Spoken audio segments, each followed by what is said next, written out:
ಪಂಚಪರಮೇಷ್ಠಿಗಳು ಭಾಗ 11 ಪಂಚಪರಮೇಷ್ಠಿಗಳು ಭಾಗ 11 ಶ್ರೀ ಋಷಭನಾಥರಿಂದ ವರ್ತಮಾನರವರಿಗೆ 24 ತೀರ್ಥಂಕರಿಗೆ ಜಯವಾಗಲಿ, ಸಮಸ್ತ ನನ್ನ ಗುರುಗಳಿಗೆ ಜಯವಾಗಲಿ. ಈಗ ನೀವು ಕೇಳ್ತಾ ಇದ್ದೀರಿ ಪಂಚಪರಮೇಷ್ಠಿಗಳು ಭಾಗ 11ರಲ್ಲಿ ಕೇಳ್ತಾ ಇದ್ದೀರಿ. 10 ಭಾಗ ಹಿಂದೆ ಮುಗಿದೋಗಿದ್ದಾವೆ, ಅದನ್ನು ಕೇಳ್ಕೊಬರ್ರಿ. ನೇರವಾಗಿ ಅದನ್ನು ಕೇಳೋದ್ರಿಂದ ಏನು ಗೊತ್ತಾಗೋದಿಲ್ಲ. ಈಗ ನಿಮ್ಗೆ ನಡೀತಿದೆ ಪಂಚಪರಮೇಷ್ಠಿಗಳು ಭಾಗ 11 ಅಲ್ವಾ? ಎಲ್ಲಿವರೆಗೆ ಆಗಿತ್ತು ಪ್ರಶ್ನೆ? ನಿನ್ನೆ ಅಂದರೆ ಹೋಗುವವರೆಗೆ ನಿಮ್ಮದು 228ವರೆಗೆ ಪ್ರಶ್ನೆಗಳನ್ನು ಮುಗಿಸ್ಕೊಂಡು ನೀವು ಹೋಗಿದ್ದೀರಿ. ಈಗ ನಡೀತಾ ಇದೆ 11ನೇ ಭಾಗ ಅಲ್ವಾ? ಇನ್ನು ಪ್ರಶ್ನೆ 229. ಮಹಾಪುಂಡರಿಕ ಪ್ರಕೀರ್ಣಕ ಅಂದರೆ ಏನು? ಉತ್ತರ: ಅಹಮಿಂದ್ರ, ಇಂದ್ರ, ಪ್ರತೀಂದ್ರ ಪದವಿಗಳಲ್ಲಿ ಹುಟ್ಟುವ ಘೋರ ತಪಸ್ಸಿನ ವಿಧಿಗಳನ್ನು ವರ್ಣಿಸುವಂತಹ ಶಾಸ್ತ್ರ ಇದು ಮಹಾಪುಂಡರಿಕ ಶಾಸ್ತ್ರ. ಪ್ರಶ್ನೆ 230. ನಿಷಿದ್ಧಿಕ ಪ್ರಕೀರ್ಣಕ ಅಂದರೆ ಏನು? ಉತ್ತರ: ಪ್ರಮಾದದಿಂದ ಆಗುವ ದೋಷಗಳನ್ನು ತ್ಯಾಗ ಮಾಡುವ ವಿಷಯಗಳ ವರ್ಣನೆ ಮಾಡುವಂತಹ ಶಾಸ್ತ್ರ ಇದು. ಸೂಚನೆ: ಇಲ್ಲಿಗೆ ಉಪಾಧ್ಯಾಯ ಪರಮೇಷ್ಠಿಗಳ 25 ಗುಣಗಳ ವಿಷಯ ಮುಗಿಸಲಾಗುತ್ತದೆ. ಯಾಕೆಂದರೆ ನೋಡ್ರಿ, ಅಲ್ಲಿ ಏನಾಯಿತು ಅಂದರೆ ಅವ್ರದ್ದು ಗುಣ ಹೇಳಬೇಕಿದ್ರೆ 11 ಅಂಗ 14 ಪೂರ್ವದಲ್ಲಿ ಮಾತ್ರ ಅವ್ರದ್ದು ಗುಣ ಹೇಳ್ತಾ ಬಂದಿದ್ದಾಗಿದೆ ಅಲ್ವಾ? ಇದು ಕೂಡ ಅವ್ರದ್ದು ಗುಣ ಅಂತ ಹೇಳಿ ನೀವು ತಿಳಿಬೇಕು. ಇದು ಉಳಿದಿರೋಂಥ ಸ್ವಲ್ಪ ಶಾಸ್ತ್ರ ಅಂದರೆ ಅಂಗ ಬಾಹ್ಯಶಾಸ್ತ್ರ. ಅರ್ಥ ಆಯಿತು? ಅಂಗಪ್ರವಿಷ್ಟದಲ್ಲಿ ಏನಾಯಿತು? ಅಂಗಪ್ರವಿಷ್ಟದಲ್ಲಿ ಅಂದರೆ 11 ಅಂಗ ಮತ್ತು 14 ಪೂರ್ವ ಇದೆಲ್ಲ ಬಂತು ಅಲ್ವಾ? ಇದು ಅಂಗಬಾಹ್ಯಶಾಸ್ತ್ರ ಅಂತ ಹೇಳಿದ್ದು. ಇದನ್ನು ನಿನ್ನೆ ಒಂದು ಸ್ವಲ್ಪ ಹೇಳಿದ್ದೆ, ಇವತ್ತೊಂದು ಸ್ವಲ್ಪ ಹೇಳಿದ್ದಾಗಿದೆ. ಇಲ್ಲಿಗಿಂದ ಮುಗಿಸ್ತಾ ಇದ್ದೀವಿ ಈ ವಿಷಯನ ಅಲ್ವಾ? ಇನ್ನು ಮುಂದೆ ಹಾಗಿದ್ರೆ ಪ್ರಶ್ನೆ 231. ಹಿಂದಿನ ವಿಷಯಗಳು ನಮಗೆ ಅರ್ಥ ಆಗಿಲ್ಲ. ಕಾರಣ ಉಪಾಧ್ಯಾಯರದ್ದು 25 ಗುಣ ಹೇಳಿದೆ. ಆದರೆ ಈ ಹಿಂದೆ ಹೇಳಿರುವ ವಿಷಯ ಬಹಳ ಇದೆ. ಇದು ಯಾಕೆ ಹೇಗೆ? ಯಾಕೆಂದರೆ ನಾನು ಮೊದಲೇ ಒಂದು ಸಲ ನಿಮ್ಗೆ ಹೇಳಿದ್ದೀನಿ, ಇದು ಹೇಗೂ ನಿಮ್ಗೆ ಗೊಂದಲ ಆಗ್ತದೆ ಅಂತ. ಈಗ ಅದಕ್ಕೆ ಭಾಳ ನೀವು ಗಮನ ಇಟ್ಟು ಕೇಳಿದ್ರೆ ನಿಮ್ಗೆ ಇದು ಗೊತ್ತಾಗ್ತದೆ. ಇಲ್ದಿರಿಲ್ಲ. ಅರ್ಥ ಆಯಿತು? ಭಾಳ ಗಮನ ಬೇಕು ಈ ಕಡೆಗೆ. ನೋಡ್ರಿ, ಕೇಳ್ರಿ. ಉತ್ತರ: ನಿಮ್ಮ ಪ್ರಶ್ನೆ ಸರಿ ಇದೆ. ಇದು ಅನೇಕರಿಗೆ ಗೊಂದಲದ ಕಾರಣನೇ ಇದೆ. ಅದಕ್ಕೆ ನೀವೀಗ ಬಹಳ ಗಮನ ಇಟ್ಟು ಕೆಲವೊಂದು ವಿಷಯಗಳನ್ನು ಕೇಳಬೇಕು. ಗಮನ ಬಹಳ ಬೇಕಾಗ್ತದೆ. ನೀವು ಊಹಿಸಿದಂತೆ ಆಚಾರಾಂಗ ಈಗ ಅದು ಎಷ್ಟಾಗ್ತವೆ ಅಂತ ಹೇಳ್ರಿ. ಈಗ ಅಲ್ಲಿಂದ ನಾವು ಒಂದು ಸ್ವಲ್ಪ ಲೆಕ್ಕ ಮಾಡ್ತಾ ಹೋಗೋಣ. ಈಗ ನೀವು ನಿಮ್ಮ ಕಲ್ಪನೆ ಅಂತೆ ಆಚಾರಾಂಗ ಆದಿ 11 ಅಂಗ ಆಯಿತು ಅಲ್ವಾ? ಈಗ ಹೇಳಿದ್ದಾಯಿತು. ಪ್ರಶ್ನೆ ನಿನ್ನೆ ಮೊನ್ನೆ ಎಲ್ಲ ನಡೆದು ಅಲ್ಲ ಅದೀಗ. ಆಚಾರಾಂಗ, ಸೂತ್ರಕೃತಾಂಗ, ಸ್ಥಾನಾಂಗ ಇದೆಲ್ಲ ಎಷ್ಟಾದವು? 11 ಅಂಗಗಳು ಆದವು. 12ನೆಯ ದೃಷ್ಟಿವಾದಾಂಗದಲ್ಲಿ ಪರಿಕರ್ಮದ 5 ಭೇದಗಳು ಆದವು. ಸೂತ್ರದ್ದು 1 ಆಯಿತು, ಪ್ರಥಮಾನುಯೋಗದ್ದು 1 ಆಯಿತು, ಪೂರ್ವಗತದಲ್ಲಿ 14 ಆಯಿತು, ಚೂಲಿಕೆಯಲ್ಲಿ 5 ಆಯಿತು, ಅಂಗಬಾಹ್ಯ ಶಾಸ್ತ್ರದಲ್ಲಿ 14 ಆಯಿತು. ಒಟ್ಟು 51 ಆಯಿತು. ನಿಮ್ಮ ಪ್ರಕಾರ ನೀವು ಹೇಳ್ತಿರೋದು ಸರಿ ಇದೆ. ಇದು ನಿಮ್ಮ ತಪ್ಪೇನಿಲ್ಲ. ಯಾಕೆಂದರೆ ನೀವೀಗ 51 ವಿಷಯಗಳನ್ನು ಕೇಳಿದ್ದೀರಿ. ಈಗ ಹಾಗಾದರೆ ನಿಮ್ಮ ಪ್ರಕಾರ ಏನಾಗಬೇಕಾಗಿತ್ತು ಅಂದರೆ ಉಪಾಧ್ಯಾಯ ಪರಮೇಷ್ಠಿಗಳದ್ದು 51 ಗುಣ ಆಗಬೇಕಾಗಿತ್ತು ಅಲ್ವಾ? ಇದೇ ತಾನೇ ನಿಮ್ಮ ಪ್ರಶ್ನೆ? ಅಲ್ಲಿ ಕೇವಲ 25 ಮಾತ್ರ ಹೇಳಿದ್ದಲ್ವಾ ಉಪಾಧ್ಯಾಯ ಪರಮೇಷ್ಠಿಗಳದ್ದು? ಇದೇ ಅಲ್ವಾ ಪ್ರಶ್ನೆ? ನಿಮ್ಮ ಪ್ರಕಾರ ಈಗೇನಂತೆ ಉಪಾಧ್ಯಾಯ ಪರಮೇಷ್ಠಿಗಳದ್ದು 51 ಗುಣ ಆಗಬೇಕಾಗಿತ್ತು ಅಲ್ವಾ? ಆದರೆ ಹಾಗೇ ಇಲ್ಲ. ಒಂದು ಉದಾಹರಣೆ ಕೇಳ್ರಪ್ಪ. ಈಗ 2 ಕೈ 2 ಕಾಲು ಅಂದ ತಕ್ಷಣ ಒಟ್ಟು 4 ಆಯಿತು ಅಲ್ವೇ? ಆದರೆ ಅದರಲ್ಲಿ 20 ಬೆರಳು ಹೇಳಲಿಲ್ಲ ಅಲ್ವಾ? ಅದೇ ರೀತಿ ಈ 12ನೇ ದ್ವಾದಶಾಂಗದ ಇದು ದ್ವಾದಶಾಂಗ ಶಾಸ್ತ್ರ ಅತೀ ವಿಸ್ತಾರ ಸಮುದ್ರ ಇದೆ ಅಲ್ವಾ? ಅಲ್ಲಿ ಬಂದು ಸೇರುವಂಥ ಅನೇಕ ನದಿಗಳ ಸಂಖ್ಯೆ ಹೇಳದೆಯೇ ಸಂಕ್ಷಿಪ್ತವಾಗಿ ಕೇವಲ 11 ಅಂಗ 14 ಪೂರ್ವ ಮಾತ್ರ ಹೇಳಿದ್ದಾರೆ. ಆದ್ದರಿಂದ ಉಪಾಧ್ಯಾಯ ಪರಮೇಷ್ಠಿಗಳ 25 ಗುಣ ಮಾತ್ರ ಹೇಳಿದ್ದಾರೆ, 51 ಗುಣ ಎಂದು ಇಲ್ಲಿ ಹೇಳಲಿಲ್ಲ ಅಲ್ವಾ? ಇಷ್ಟೇ, ಬೇರೆ ಏನಿಲ್ಲ. ಈಗ ಹಾಗಾದರೆ ಪ್ರಶ್ನೆ 232 ಅಲ್ವಾ? ಅಲ್ಲಿ ತನಕ ಆಗಿತ್ತಲ್ಲ, ಗೊತ್ತಿದೆಯಲ್ಲ ಅದು ನಿಮಗೆ ಎಲ್ಲಿ ತನಕ ಪ್ರಶ್ನೆ ಆಗಿತ್ತು ಅಂತ. 232 ಪ್ರಶ್ನೆ: ಉಪಾಧ್ಯಾಯ ಪರಮೇಷ್ಠಿಗಳ 25 ಗುಣ ಮಾತ್ರ ಇರುತ್ತದೆಯೇ? ನೋಡಿ, ಉತ್ತರ ಹಾಗೆ ಏನೂ ಇಲ್ಲ. ಹಾಂ ಹಾಂ. ಇಲ್ಲಿ ಹೇಳಿರುವ 25 ಗುಣಗಳು ಅದು ಅವರ ಜ್ಞಾನ ಗುಣ ಇದೆ. ಇದೊಂದು ಭಾಳ ದೊಡ್ಡ ವಿಷಯ ಬಂತು ನೋಡ್ರಿ. ಈಗ ಏನು ಅಂತಂದ್ರೆ ನೋಡ್ರಿ, ನಿಮಗೀಗ ಭಾಳ ಮಹತ್ವಪೂರ್ಣ, ಭಾರಿ ಗಮನ ಬೇಕು ಈ ಜಾಗದಾಗಿ, ಗಮನ ಭಾಳ ಬೇಕಾಗ್ತದೆ. ಈಗ ಉಪಾಧ್ಯಾಯ ಪರಮೇಶ್ವರಗಳ 25 ಗುಣ ಹೇಳಿದಿದೆಯಲ್ಲ, ಅದು ಜ್ಞಾನ ಗುಣದಲ್ಲಿದೆ. ಅಯ್ಯಯ್ಯೋ, ಹಾಗಿದೆಯೇನು? ಈ ಉಪಾಧ್ಯಾಯ ಪರಮೇಶ್ವರಗಳದ್ದು ಈ ಗುಣ ಹೇಳಿದ್ದಾರೆ, ಇದು ಜ್ಞಾನ ಗುಣ ಐತೆ ಈ ಉಪಾಧ್ಯಾಯ ಪರಮೇಶ್ವರಗಳದ್ದು. ಹಾಂ, ಇನ್ನು ಹಾಗಾದರೆ ಮತ್ತೆ ಈಗ ಅವರು ಕೇಶವಚನ ಮಾಡ್ತಾರೆ, ಎದ್ದು ನಿಂತು ಆಹಾರ ಮಾಡ್ತಾರೆ, ಮತ್ತು ನಗ್ನ ಇರ್ತಾರೆ, ಆಸ್ಥಾನ ಇದೆ ಅವರಿಗೆ, ಅದಂಥದ್ದು ಅವನ ಇದೆ. ಇವೆಲ್ಲ ಮುನಿಗಳದ್ದು ಎಲ್ಲ ಕೆಲಸಗಳಿದಾವಲ್ಲ. ಹಾಗಾದ್ರೆ ಉಪಾಧ್ಯಾಯ ಪರಮೇಶ್ವರಗಳದ್ದು 25 ಗುಣ, ಕೇವಲ 25 ಗುಣ ಮಾತ್ರ ಇದೆಯೋ, ಅವ್ರಿಗೆ ಬೇರೆ ಗುಣಗಳಿಲ್ಲ? ಆ ರೀತಿ ಕೇಳಬೇಡ್ರಿ, ಆ ರೀತಿ ಅಲ್ಲ ಅದು ವಿಷಯ, ಆ ರೀತಿ ಅಲ್ಲವೇ ಅಲ್ಲ ಅದು. ಇದು ಉಪಾಧ್ಯಾಯ ಪರಮೇಶ್ವರಿಗಳ ಜ್ಞಾನ ಗುಣ ಇದೆ. ಅಪ್ಪ, ಈ ಶಬ್ದ ಒಂದು ನಿಮ್ಗೆ ಅರ್ಥ ಆದರೆ ಮಾತ್ರ ಉಪಾಧ್ಯಾಯ ಪರಮೇಶ್ವರಿಗಳ ಈ ಮೂಲ ಗುಣಗಳು ನಿಮ್ಗೆ ಗೊತ್ತಾಗ್ತವೆ. ಇಲ್ದಿದ್ರೆ ಎಲ್ಲನೂ ಜೀವನ ಎಲ್ಲನೂ ಗೊಂದಲದಲ್ಲೇ ಇರಬೇಕಾಗುತ್ತೆ. ಉಪಾಧ್ಯಾಯ ಪರಮೇಶ್ವರಿಗಳದ್ದು ಖಾಲಿ 25 ಖಾಲಿ ಶಾಸ್ತ್ರ ಓದೋದು ಒಂದೇ ಗುಣ ಇದೆ. ಹಾಗಾದರೆ ಶಾಸ್ತ್ರ ಓದೋದು, ಉಪದೇಶ ಮಾಡೋದು, ಇದು ಎರಡು ಬಿಟ್ಟರೆ ಬಾಕಿದ್ದು ಏನಿಲ್ಲ ಉಪಾಧ್ಯಾಯರದ್ದು. ಹಾಗಿದ್ರೆ ಗುಣಗಳು ಹಾಗಿಲ್ಲ. ಮುನಿಗಳ ಎಲ್ಲ ಗುಣಗಳನ್ನ ಅವ್ರು ಪಾಲನೆ ಮಾಡ್ತಾರೆ, ಆದರೆ ಇದು ಉಪಾಧ್ಯಾಯ ಪರಮೇಶ್ವರಿಗಳ ಜ್ಞಾನ ಗುಣ ಇದೆ. ಅರ್ಥ ಆಯಿತು? ಹಾಂ, ಗೊತ್ತಾಯ್ತಲ್ಲ ಇಲ್ಲಿಗೆ? ಈಗ ಹಾಗಾದರೆ ನೋಡಿ, ನಿಮಗೆ ಸೂಚನೆ. ಉಪಾಧ್ಯಾಯ ಪರಮೇಶ್ವರಿಗಳ ಗುಣಗಳ ಸಂಕ್ಷಿಪ್ತವಾಗಿ ವರ್ಣನೆ ಇಲ್ಲಿ ಮುಗಿಸ್ತೇನೆ. ವಿಸ್ತಾರಕ್ಕಾಗಿ ತಾವುಗಳು ಮಹಾಜ್ಞಾನಿ ಗುರುಗಳಿಂದ ಮತ್ತು ಮಹಾಶಾಸ್ತ್ರಗಳಿಂದಲೇ ತಿಳಿಯಬೇಕಾಗ್ತದೆ. ಹಾಂ, ಈಗ ನಿಮಗೆ ಸೂಚನೆ. ಇನ್ನು ಮುಂದೆ ಸಾಧು ಪರಮೇಶ್ವರಿಗಳ ಮೂಲ ಗುಣಗಳ ಬಗ್ಗೆ ವಿಷಯ ಪ್ರಾರಂಭ ಆಗುತ್ತದೆ. ಗೊತ್ತಾಯ್ತಲ್ಲ? ಇಲ್ಲಿವರೆಗೆ ನಿಮಗೆ ಅರಿಹಂತರು, ಸಿದ್ಧರು, ಆಚಾರ್ಯರು, ಉಪಾಧ್ಯಾಯ ಪರಮೇಶ್ವರಿಗಳ 4 ಪರಮೇಶ್ವರಿಗಳ ಗುಣಗಳ ಬಗ್ಗೆ ಹೇಳಿದ ಆಯಿತು. ಈಗ ಕೊನೆಯದಾಗಿ ಸಾಧು ಪರಮೇಶ್ವರಿಗಳ ಮೂಲ ಗುಣಗಳ ಬಗ್ಗೆ ಹೇಳಲಾಗ್ತದೆ. ಪ್ರಾರಂಭ. ಪ್ರಶ್ನೆ 234.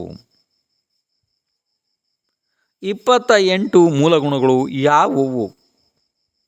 ಮೊದಲೇ ಪ್ರಶ್ನೆ ಪ್ರಾರಂಭ. 28 ಮೂಲ ಗುಣಗಳು ಯಾವುವು? ಪ್ರಾರಂಭ. ಉತ್ತರ: 5 ಮಹಾರಥ ಗುಣ, 5 ಸಮಿತಿ ಗುಣ, 5 ಇಂದ್ರಿಯ ನಿಗ್ರಹ ಗುಣ, 6 ಅವಶ್ಯಕ ಕ್ರಿಯಾ ಗುಣ, ಶೇಷ 7 ಗುಣಗಳು, ಒಟ್ಟು 28. ಈಗ ಒಂದೊಂದರ ಬಗ್ಗೆ ಹೇಳಲಾಗುತ್ತದೆ. ಅಂದರೆ ನಿಮಗೀಗ 28 ಗುಣವನ್ನು ಮತ್ತೆ ನಿಮಗೆಲ್ಲರಿಗೂ ಗೊಂದಲ ಆಗ್ತದೆ. ಅದಕ್ಕೆ ನೇರವಾಗಿ ನಾನು ಹೇಳಲ್ಲ 28 ಗುಣಗಳನ್ನು. ಈಗೇನು ಹೇಳಿದೆ ನಾನು? 5 ಮಹಾರಥ, 5 ಸಮಿತಿ, 5 ಇಂದ್ರಿಯ ನಿಗ್ರಹ, 6 ಅವಶ್ಯಕ ಕ್ರಿಯೆ, 7 ಸಪ್ತಕ್ರಿಯೆಗಳು. ಎಲ್ಲಿ ಎಷ್ಟಾದವು ಅವಾಗ? 28 ಆಯಿತು. ಇದನ್ನು ಏನೇನು ಅಂತ ನಿಮಗೆ ಹೇಳಬೇಕಾಗಿತ್ತಲ್ವಾ? 28 ಏನು ಅಂತೇಳಿ ಒಂದೇ ರೀತಿ ಒಂದೇ ಸೀರಿಯಲ್ ನಿಮಗೆ ಲೆಕ್ಕ ಭರ್ತಿ ಮಾಡಿಕೊಡ್ಬೇಕಾಗಿತ್ತಲ್ವಾ? ಹಾಗೆ ಮಾಡೋದಿಲ್ಲ. ಈಗ ಹಾಗೆ ಮಾಡಲ್ಲ. ಒಂದು ಕೆಲಸ ಮಾಡ್ತೀನಿ, ಒಂದೊಂದ್ರ ಬಗ್ಗೆನೇ ಹೇಳ್ತಾ ಹೋಗ್ತೀನಿ. ನೀವು ಅದನ್ನು ಸಂಗ್ರಹ ಮಾಡಿ ಅಲ್ಲಿಗೆ ಮಾಡಿರಿ ಅಲ್ವಾ? ಎಲ್ಲ ಹೇಳಬೇಕಾಗ್ತದೆ. ಹೇಳ್ಬೇಕಾದ್ರೆ ಒಂದು ಕೆಲಸ ಮಾಡ್ತೀನಿ, ಬೇಕಾರೆ ಕೊನೆಯದಾಗಬೇಕಾದ್ರೆ ಹೇಳೋಣ. ಎಲ್ಲ ಒಂದೊಂದೇ ಹೇಳ್ತಾ ಹೋಗ್ಲಿ. ಆಯಿತು. ಪ್ರಶ್ನೆ 235. ಅಹಿಂಸಾ ಮಹಾವ್ರತ ಗುಣ ಅಂದರೆ ಏನು? ಉತ್ತರ: ಸಂಪೂರ್ಣ ಎಲ್ಲ ಜೀವಗಳನ್ನು ಮನ, ವಚನ, ಕಾಯದಿಂದ ಹಿಂಸೆ ಮಾಡದೇ ಇರುವುದು. ಇದು ತ್ರಿಲೋಕ ಪೂಜ್ಯ, ಎಲ್ಲ ಧರ್ಮಗಳಲ್ಲಿ ಮೂಲ, ಮುಖ್ಯ, ಶ್ರೇಷ್ಠ ಧರ್ಮ ಇದೆ. ಇದು ಅಹಿಂಸಾ ಮಹಾವ್ರತ ವಂದನೀಯ ಗುಣ ಇದೆ. ಇನ್ನು ಪ್ರಶ್ನೆ 236 ಅಲ್ವಾ? ಎಷ್ಟಾಗಿತ್ತು ನೆನ್ಪಿಟ್ಟಿದ್ದೀರಿ ನೀವು? ಹೌದಲ್ಲ? ಪ್ರಶ್ನೆ 236. ಸತ್ಯ ಮಹಾರಥ ಗುಣ ಅಂದರೆ ಏನು? ಉತ್ತರ: ಜಿನವಾಣಿ ಹೇಗೆ ಇದೆಯೋ ಹಾಗೆ ಅದೇ ರೀತಿ ನುಡಿಯುತ್ತಾರೆ. ಅದನ್ನು ಬಿಟ್ಟು ಬೇರೆ ಏನನ್ನೂ ಉಪದೇಶ ಮಾಡುವುದಿಲ್ಲ. ಇದು ಅವರ 2ನೆಯ ಗುಣ ಇದೆ. ಪ್ರಶ್ನೆ 237. ಅಚೌರ್ಯ ಮಹಾರಥ ಗುಣ ಅಂದರೆ ಏನು? ಉತ್ತರ: ಇಟ್ಟಿರುವ, ಬಿದ್ದಿರುವ, ಮರೆತಿರುವ ಚೇತನ ಅಚೇತನ ಯಾವುದೇ ಪ್ರಕಾರದ ವಸ್ತುಗಳನ್ನು ಅವರು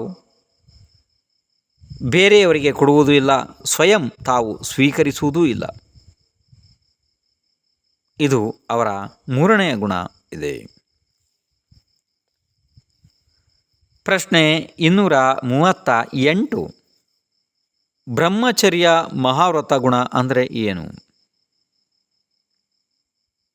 ಉತ್ತರ: ಚೇತನ ಸ್ತ್ರೀಯರು ಅಚೇತನ ಚಿತ್ರಗಳು ಆದಿ ಎಲ್ಲ ಸ್ತ್ರೀ ಸೇವನೆ ಮನ ವಚನ ಕಾಯದಿಂದ ತ್ಯಜಿಸಿ ಇರುತ್ತಾರೆ ಮತ್ತು ಆತ್ಮಬ್ರಹ್ಮನಲ್ಲೇ ವಿಹರಿಸುವರು, ಅಂದರೆ ಅದರಲ್ಲೇ ರಮಿಸುವರು. ಅದು ಬ್ರಹ್ಮಚರ್ಯ ಮಹಾವ್ರತ ಆಯಿತು. ಇದು 4ನೆಯ ಗುಣ ಇದೆ. ಪ್ರಶ್ನೆ 239. ಅಪರಿಗ್ರಹ ಮಹಾವ್ರತ ಅಂದರೆ ಏನು? ಉತ್ತರ: ಅಂತರಂಗ 14 ಪ್ರಕಾರದ ಮತ್ತು ಬಾಹ್ಯದಲ್ಲಿ 10 ಪ್ರಕಾರದ ಪರಿಗ್ರಹಗಳನ್ನು ತ್ಯಾಗ ಮಾಡಿರುತ್ತಾರೆ. ಇದು ಅವರ 5ನೆಯ ಗುಣ ಆಯಿತು. ಈಗ ನಿಮಗೆ ಇನ್ನು ಮುಂದೆ 5 ಇದು ಏನಾಯಿತು, 5 ಮಹಾವ್ರತಗಳ ಬಗ್ಗೆ ಹೇಳಿದ್ದಾಯ್ತಲ್ಲ, ಅಂದರೆ 5 ಮಹಾವ್ರತ ಗುಣಗಳ ಬಗ್ಗೆ ನೀವು ಕೇಳಿದ್ದಾಯಿತು. ಈಗ ಕೇಳಿದ್ದೀರಿ ಅಲ್ವಾ? ಹಾಗಾದರೆ ಇದು ಗೊತ್ತಾಯ್ತಲ್ಲಪ್ಪ, 5 ಮಹಾವ್ರತಗಳಾದವು. ಇನ್ನು ಏನು ಹೇಳಬೇಕು ನಿಮಗೆ? ಇನ್ನು ಮುಂದೆ ಕ್ರಮಬದ್ಧವಾಗಿ 5 ಸಮಿತಿಗಳ ಬಗ್ಗೆ ಹೇಳಬೇಕು ಅಲ್ಲವಾ? 5 ಸಮಿತಿ ಗುಣಗಳ ಬಗ್ಗೆ ಹೇಳಲಾಗ್ತದೆ. ಅದ್ರ ಬಗ್ಗೆ ಪ್ರಶ್ನೆಗಳು ಬರ್ತವೆ ಅಲ್ವಾ? ಹಾಗಿದ್ರೆ ಪ್ರಶ್ನೆ 240. ಈರ್ಯಾ ಸಮಿತಿ ಗುಣ ಅಂದರೆ ಏನು? ಉತ್ತರ: 4 ಕೈ ಅಥವಾ 3 ಕೈ ದೂರದವರೆಗೆ ಕೆಳಗೆ ಭೂಮಿ ನೋಡಿಕೊಂಡು ಸೂರ್ಯನ ಬೆಳಕಿನಲ್ಲಿ ದಯಾಭಾವನೆಯಿಂದ ಜೀವಗಳ ಮೇಲೆ ಕಾಲಿಡದೆಯೇ ಜಾಗೃತೆಯಿಂದ ನಡೆಯುವುದು. ಇದು ಅವರ 6ನೆಯ ಗುಣ ಇದೆ. 6 ಗುಣ ಆಯ್ತಲ್ವ ಇಲ್ಲಿಗೆ? ಇದು 6ನೆಯ ಗುಣ ಅಂತ ಆ ರೀತಿ ಅಲ್ಲ ನೋಡು. ಆ ರೀತಿ ಸೀರಿಯಲ್ ಕೂಡ ತಗೊಳ್ಳೋದು ನಾವು ತಪ್ಪಾಗ್ತದೆ. ಆದರೆ ನಿಮಗೆ ನಾನು 6ನೇ ಗುಣ ಅಂತ ಯಾಕೆ ಹೇಳ್ತೀನಿ ಅಂತಂದರೆ, ಅಂದರೆ ನಮಗೆ ಗುಣಗಳು ಭರ್ತಿ ಮಾಡೋದಿದೆ. ಅದು ಅಕಸ್ಮಾತ್ ಒಂದು ಹಿಂದೆ ಮುಂದೆ ಆದ್ರೂ ಸಂಖ್ಯೆ ಅದಕ್ಕೇನು ಸಂಖ್ಯೆ ಅಲ್ಲ, ಆ ರೀತಿ ಅಲ್ಲ, ಸೀರಿಯಲ್ ಸಂಖ್ಯೆ ಅಲ್ಲ ಅದು. ಗೊತ್ತಾಯಿತು? ಅದನ್ನೊಂದು ನೆನ್ಪಿಟ್ಕೊಳ್ರಿ. ಮತ್ತು ಅಂದರೆ ನಮಗೆ ಅದನ್ನು ಭರ್ತಿ ಮಾಡಿ ಅಲ್ಲಿ 28 ತನಕ ಭರ್ತಿ ಮಾಡೋದಿದೆ. ಅದಕ್ಕೋಸ್ಕರ ನಾನು 6ನೇ ಗುಣ ಅಂತೀನಿ, 7ನೇ ಗುಣ ಅಂತೀನಿ, ಆ ರೀತಿ. ಅಲ್ಲಿಗೆ ಅಂದರೆ 6 ಗುಣಗಳು ಆದವು ಅಂತ ಅರ್ಥ ನೀವು ತಿಳಿಬೇಕು ಅಲ್ವಾ? ಆ ರೀತಿ.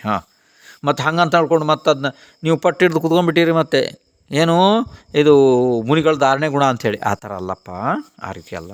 ಅಂದರೆ 6 ಗುಣಗಳು ಆದವು ಇಲ್ಲಿಗೆ. ಅರ್ಥ ಆಯಿತು? ಇನ್ನು ಮುಂದೆ ಪ್ರಶ್ನೆ 241. ಭಾಷಾ ಸಮಿತಿ ಅಂದರೆ ಏನು? ಉತ್ತರ: ಹಿತವಾಗಿ ಮಿತವಾಗಿ ಶುಭ ವಚನಗಳನ್ನು ಮಾತನಾಡುವುದು, ವಿಕತೆಗಳನ್ನು ತ್ಯಜಿಸುವುದು. ಇದು ಅವರ 7ನೆಯ ಗುಣ ಆಯಿತು ಅಲ್ವಾ? ಇನ್ನು ಮುಂದೆ ಪ್ರಶ್ನೆ 242. ಏಷಣಾ ಸಮಿತಿ ಗುಣ ಅಂದರೆ ಏನು? ಉತ್ತರ: ರಾಗ ದ್ವೇಷ ಮಾಡದೆಯೇ ನವಕೋಟಿ ದೋಷರಹಿತ ಶುದ್ಧ ಆಹಾರವನ್ನು ಶರೀರ ರಕ್ಷಣೆಗಾಗಿ ಸ್ವೀಕರಿಸುವುದು. ಇದು ಅವರ 8ನೆಯ ಗುಣ ಇದೆ.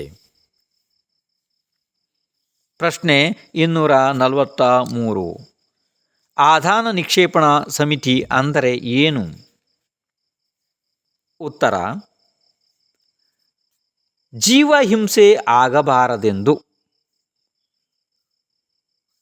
ಶಾಸ್ತ್ರ ಕಮಂಡಲು ಆದಿ ವಸ್ತು ಇಡುವಾಗ ಮತ್ತು ತೆಗೆದುಕೊಳ್ಳುವಾಗ ನವಿಲಿನ ಗರಿಯ ಮೃದುವಾದ ಪಿಂಚಿಯಿಂದ ಸವರಿ, ಅಂದರೆ ಅದನ್ನು ಒರೆಸಿ ಕರುಣಾಭಾವನೆ ಪಾಲಿಸುತ್ತಾರೆ. ಇದು ಅವರ 9ನೆಯ ಗುಣ ಆಯಿತು. ಇನ್ನು ಪ್ರಶ್ನೆ 244. ಹ್ಯುತ್ಸರ್ಗ ಸಮಿತಿ ಅಂದರೆ ಏನು? ಉತ್ತರ: ಸ್ವಚ್ಛ ನಿರ್ಜಂತುಕ ಏಕಾಂತ ಸ್ಥಾನ ಹುಡುಕಿ ಜೀವಗಳಿಗೆ ಬಾಧೆ ಆಗದಂತೆಯೇ ನೋಡಿ ಮಲ ಮೂತ್ರ ವಿಸರ್ಜನೆ ಮಾಡುವರು. ಇದು ಅವರ 10ನೆಯ ಗುಣ ಆಯಿತು ಅಲ್ವಾ. ಇನ್ನು ಮುಂದೆ ನಿಮಗೆ 5 ಇಂದ್ರಿಯ ಇಲ್ಲಿ ಏನು ಏನು ಹೇಳಿ ಯಾವುದ್ರ ಬಗ್ಗೆ ಹೇಳಿದಿತ್ತಪ್ಪ ಈಗ ನಿಮಗೆ ಏನಿತ್ತದು ನೋಡಿ, ಪಂಚಮಹಾವ್ರತದ ಬಗ್ಗೆ ಹೇಳಿದ್ದಾಯಿತು. ಅಂದರೆ ಅವು 5 ಆಗಿದ್ವು ಅಲ್ವಾ.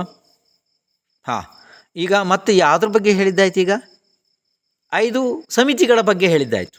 10 ಆಯ್ತಲ್ಲ, ನೀವು ಲೆಕ್ಕ ಇಟ್ಟಿದ್ದೀರಿ ಅಲ್ವಾ. ಹಾಂ, ಗಮನ ಇದೆಯಲ್ಲ ನಿಮಗೆ ಪೂರ ಇಲ್ಲಿ ಈಗ. ಹಾಂ, ಯಾಕೆಂದರೆ ನಾನು ನಿಮಗೆ ಹೇಳಬೇಕಾಗಿತ್ತು ಏನು 28 ಮೂಲಗಳನ್ನು ಒಂದೇ ರೀತಿ ಅದನ್ನ ಹೇಳ್ತಾ ಹೋಗಬೇಕಾಗಿತ್ತು. ಅದು ನಾನು ಆ ರೀತಿ ಹೇಳಿಲ್ಲ ನಿಮಗೆ, ಒಂದೊಂದ್ರದ್ದೇ ಬಗ್ಗೆ ಅರ್ಥ ಹೇಳ್ತಾ ಬಂದೆ ನಾನೀಗಲ್ವಾ. ಹಾಂ, ಹಾಗೆ ಈಗ ಹೇಳೋದು ಬೇಡಪ್ಪ, ಅದನ್ನ ಬೇಕಾದ್ರೆ ಕೊನೆಯದಾಗಿ ಎಲ್ಲನೂ ಒಟ್ಟು ಮಾಡಿ ಮತ್ತೊಂದು ಸಲ ಹೇಳ್ತೀನಿ ನಾನು ನಿಮಗೆ. ಈಗ ಒಟ್ಟು 10 ಆಯಿತು. ಹಾಗಾದರೆ ಯಾವುದು? ಪಂಚಮಹಾವ್ರತ, ಪಂಚಸಮಿತಿ. ಹಾಂ, ಪಂಚ ಅಂದರೆ 5 ಗೊತ್ತಾಗುತ್ತಲ್ಲ, ಅದನ್ನೇನು ವಿವರಣೆ ಮಾಡೋದು ಬೇಡ ನಿಮಗೆ. ಪಂಚಮಹಾವ್ರತ, ಪಂಚಸಮಿತಿ ಎಷ್ಟಾದವಪ್ಪ ಎಲ್ಲ ಸೇರಿ 10. ಹಾಂ, ಹಾಗಿದ್ರೆ ಇನ್ನು ಮುಂದಿನ ಕೇಳ್ತೀನಿ ಹಂಗಾರೆ. ಹಾಂ, ಇನ್ನೇನು ಬೇಕು ನಿಮ್ಗೆ ಹಂಗಾರೆ ಹೇಳ್ರಿ? 5 ಇಂದ್ರಿಯ ನಿಗ್ರಹಗಳ ಬಗ್ಗೆ ಬೇಕು. 5 ಇಂದ್ರಿಯಗಳ 5 ಅಂದರೆ 5 ಇಂದ್ರಿಯ ಗೊತ್ತಾಗ್ತದೆ ನಿಮಗೆ ಯಾವುದ್ಯಾವುದು? ಸ್ಪರ್ಶನ, ರಸನ, ಗ್ರಹಣ, ಚಕ್ಷು, ಶ್ರೋತೃ, ಕರ್ಣ ಇದೆಲ್ಲ ಇದಾವಲ್ಲ. ಹಾಂ ಹಾಂ, ಅಂದರೆ ಸ್ಪರ್ಶನ, ರಸನ, ಗ್ರಹಣ, ಚಕ್ಷು, ಶ್ರೋತೃ ಅಥವಾ ಕರ್ಣ. ಇರಲಿ, ಹಂಗಾರೆ ಇರಲಿ ನೋಡಿ. ಈಗ ಒಂದೊಂದೇ ಕೇಳ್ತಾರೆ ಇಲ್ಲಿ ಪ್ರಶ್ನೆ ಅಂತ ಎಷ್ಟಾಗಿತ್ತಪ್ಪ ನೆನಪಿದ್ದು ಯಾರಿಗಾರ ಹೇಳ್ರಿ ನೋಡೋಣ. ಎಷ್ಟಾಗಿತ್ತು? 244 ಆಗಿತ್ತಲ್ವಾ. ಈಗ ಪ್ರಶ್ನೆ 245. ಸ್ಪರ್ಶನ ಇಂದ್ರಿಯ ನಿಗ್ರಹ ಗುಣ ಅಂದರೆ ಏನು? ಉತ್ತರ: ಬಿಸಿಲು, ಚಳಿ, ಮಳೆಗೆ ಪ್ರತಿಕಾರ ಮಾಡದೆಯೇ ಮನದಲ್ಲಿ ಸಮತಾಭಾವ ಧರಿಸುವುದು. ಇದು 11ನೇ ಗುಣ ಆಯಿತು. 11 ಗುಣ ಆಯಿತು ಈಗ ಅಲ್ಲಿಗೆ. ಪ್ರಶ್ನೆ 246. ರಸನೇಂದ್ರಿಯ ನಿಗ್ರಹ ಗುಣ ಅಂದರೆ ಏನು? ಉತ್ತರ: ಹಾಲು, ಮೊಸರು, ತುಪ್ಪ, ಎಣ್ಣೆ, ಲವಣ, ಸಕ್ಕರೆ, ಬೆಲ್ಲ ಇವುಗಳು ಸಿಗದಿದ್ದರೂ ರುಚಿಯ ಕಡೆಗೆ ಯಾವುದೇ ರೀತಿ ಗಮನ ಕೊಡದೆಯೇ ಕೇವಲ ಜಠರಾಗ್ನಿಯ ಶಾಂತಿಗಾಗಿ ಅಲ್ಪ ಪ್ರಮಾಣ ಆಹಾರ ಸ್ವೀಕರಿಸುವರು. ಇದು ಅವರ 12ನೆಯ ಗುಣ ಆಯಿತು. ಈಗ 12 ಗುಣಗಳು ಆದವ್ರದ್ದು. ಪ್ರಶ್ನೆ 247.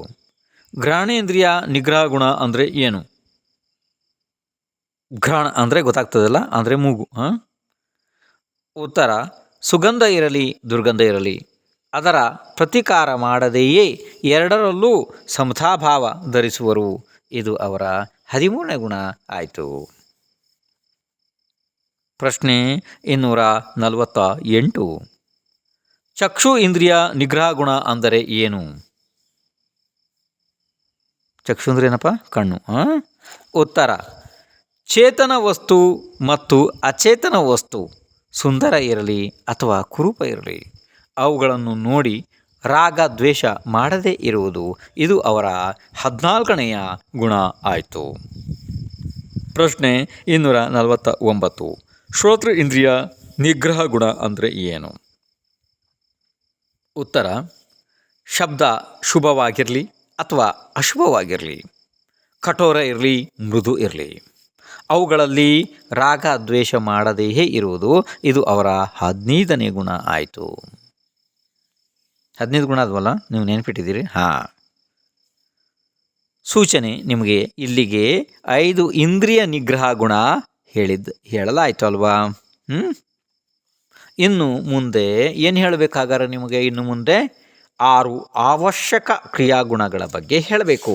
ಅಂದರೆ ಅವಶ್ಯಕ ಮಾಡಲೇಬೇಕಾದಂತಹ ಅವಶ್ಯಕ ಕ್ರಿಯೆಗಳು, ಅದನ್ನು ಅವಶ್ಯಕ ಅಂತ ಹೇಳ್ತಾರೆ. ಅವು 6 ಇದ್ದಾವೆ ಅಲ್ವಾ. ಹಾಂ, ಈಗ ಹಂಗಾರೆ ಮುಂದೆ ಕೇಳ್ತೀರಿ. ಹಾಂ, ಪ್ರಶ್ನೆ 250 ಸರಿ ಇದೆಯಲ್ಲ ನಾನು ಹೇಳ್ತಿರೋದು ಪ್ರಶ್ನೆ? ಮೊದಲು ಎಷ್ಟಾಗಿತ್ತು ಯಾರಿಗಾರು ನೆನಪಿದೆಯಲ್ಲ? ಇದೆಯಾ? ಗ್ಯಾರಂಟಿ ಇದೆಯಾ? 249 ಆಗಿತ್ತು. ಹಾಂ, ಹೌದು. ಪ್ರಶ್ನೆ 250. ಸಾಮಾಯಿಕ ನಿರತ ಗುಣ ಅಂದರೆ ಏನು ಅಲ್ವಾ? ಉತ್ತರ ಕೇಳ್ರಿ. ಈಗ ಜೀವನದಲ್ಲಿ, ಮರಣದಲ್ಲಿ, ಲಾಭದಲ್ಲಿ, ಅಲಾಭದಲ್ಲಿ, ಬಂಧುಗಳಲ್ಲಿ, ಶತ್ರುಗಳಲ್ಲಿ, ಸಂಯೋಗದಲ್ಲಿ, ವಿಯೋಗದಲ್ಲಿ ಎಲ್ಲ ಸಮತೆ ಭಾವನೆ ಮಾಡೋದು. ಈಗ ಸಮಯ ಇಲ್ಲ, ಒಂದು ಕೆಲಸ ಮಾಡಿ, ಇದನ್ನು ಮತ್ತೆ ನಾಳೆ ಹೇಳ್ತೀನಿ. ನಾಳೆ ಬರ್ರಿ ನಾಳೆ.